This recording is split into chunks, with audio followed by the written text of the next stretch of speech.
Negara Kesatuan Republik Indonesia adalah negara yang selalu menjunjung tinggi perdamaian kawasan ASEAN, bahkan perdamaian dunia sekalipun. Namun jika ada yang mengusik Indonesia, maka pemerintah tak akan tinggal diam dan siap melakukan pembalasan. Hal ini sebelumnya diungkapkan oleh Presiden Prabowo. Dan baru-baru ini tampaknya ada negara yang mulai mengganggu perdamaian Indonesia.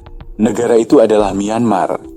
Itu terjadi karena ada satu WNI yang disandra oleh junta militer yang ada di sana. Situasi yang membuat Prabowo tak akan tinggal diam dan akan mencoba menyelamatkan warganya tersebut. Tentunya hal pertama yang akan dilakukan adalah melalui jalur diplomasi. Tapi jika jalur itu tak digubris, maka TNI bakal turun tangan untuk menyerbu Myanmar.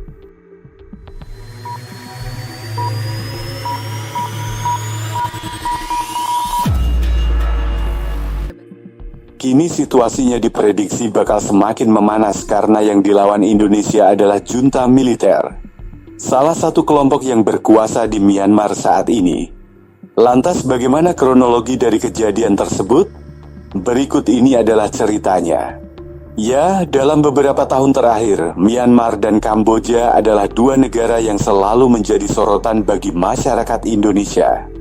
Sorotan itu terjadi karena banyak WNI yang dilaporkan meninggal dan terjebak di dua negara tersebut.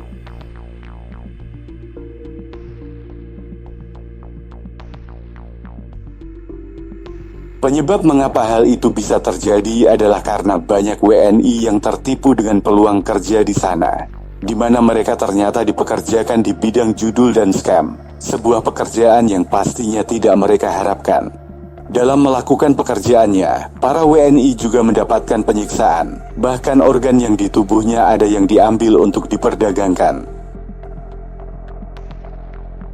Kondisi itulah yang membuat pemerintah Indonesia mengutuk keras dengan apa yang terjadi di Myanmar dan Kamboja. Maka dari itu, pemerintah Indonesia resmi melakukan larangan untuk berkunjung ke dua negara tersebut.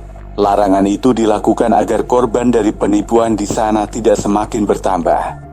Namun tetap saja banyak WNI yang masih nekat dan terlalu polos, yang akhirnya tetap terkena jebakan untuk bekerja di Kamboja dan Myanmar.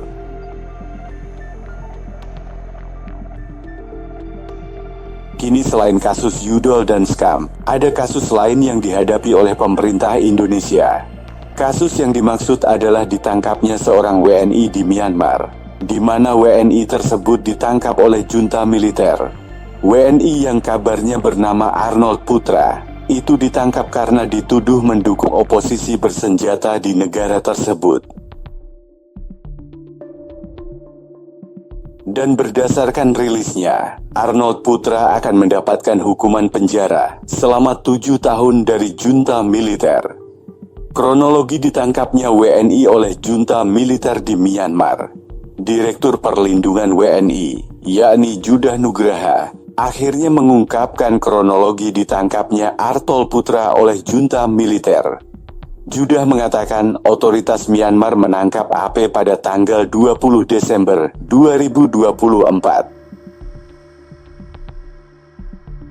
Ia dituduh memasuki wilayah Myanmar secara ilegal dan melakukan pertemuan dengan kelompok bersenjata yang dikategorikan sebagai organisasi terlarang oleh otoritas setempat. Sejak awal penangkapan, Kedutaan Besar Republik Indonesia yang ada di Yangon melakukan berbagai upaya perlindungan. Beberapa langkah ditempuh, yakni mengirim nota diplomatik, melakukan akses ke konsuleran, dan pendampingan langsung saat pemeriksaan. Namun, tak pesatnya, WNI tersebut tetap dijatuhi hukuman oleh junta militer yang ada di Myanmar. AP dikenakan dakwaan melanggar Undang-Undang Anti-Terorisme, Undang-Undang Keimigrasian 4047, dan Section 17, Unlawful Associations Act. Setelah melalui proses pengadilan, AP divonis 7 tahun penjara. Saat ini, AP menjalani hukuman penjara di Indonesian Prison, Yangon, Myanmar, kata Judah Nugraha. Dikutip dari CNN. Reaksi pemerintah soal konflik WNI versus junta militer Myanmar. Apa yang terjadi terhadap Arnold Putra kini juga mendapatkan komentar dari anggota DPR. Wakil DPR, yakni Sufmi Dasko, akan mencoba berdiplomasi dengan Myanmar untuk membebaskan Arnold Putra. Namun, jika diplomasi itu ditolak, Dasko menyuruh pemerintah untuk melakukan operasi militer tanpa perang.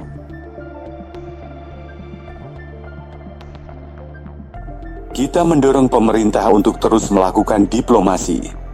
Untuk warga negara Indonesia dan segenap tumpah darah Indonesia, itu ada di Undang-Undang TNI. Apabila diplomasi gagal, kami akan mendorong pemerintah untuk mengeluarkan opsi operasi militer selain perang. Demikian. Operasi militer di luar perang itu dijamin dalam undang-undang teknik. Prabowo siap perang jika itu dibutuhkan. Soal kasus yang dialami oleh WNI di Myanmar, jika dibutuhkan dan terdesak, Indonesia bisa saja mengirimkan pasukannya untuk berperang. Hal ini sebelumnya pernah disampaikan oleh Prabowo. Bagi Prabowo, perang memang bukan pilihan realistis. Namun jika itu harus dilakukan, dirinya akan berjuang, karena itu adalah jalan terakhir. Tidak ada bangsa yang waras yang menghendaki perang. Perang adalah kegiatan manusia yang destruktif. Perang adalah menimbulkan kehancuran. Tapi saya tegaskan bagi kita, perang itu adalah yang terakhir. Kita perang hanya kalau terpaksa. Sementara itu WNI yang ditangkap saat ini, yakni Arnold Putra, beberapa kali memang nekat mengunjungi sebuah wilayah yang terkenal memiliki konflik yang tengah memanas. Bahkan dalam beberapa postingan di Instagramnya, dirinya berani berfoto dengan angkatan bersenjata yang ada di sana. Mungkin karena alasan itulah, membuat junta militer yang ada di Myanmar menuduh Arnold Putra sebagai bagian dari mereka. Sehingga Arnold Putra ditangkap dan dikurung di dalam penjara sampai saat ini. Itulah yang membuat pemerintah Indonesia mengutuk keras dengan apa yang terjadi di Myanmar dan Kamboja. Maka dari itu pemerintah Indonesia resmi melakukan larangan untuk berkunjung ke dua negara tersebut. Larangan itu dilakukan agar korban dari penipuan di sana tidak semakin bertambah. Namun tetap saja banyak WNI yang masih nekat dan terlalu polos.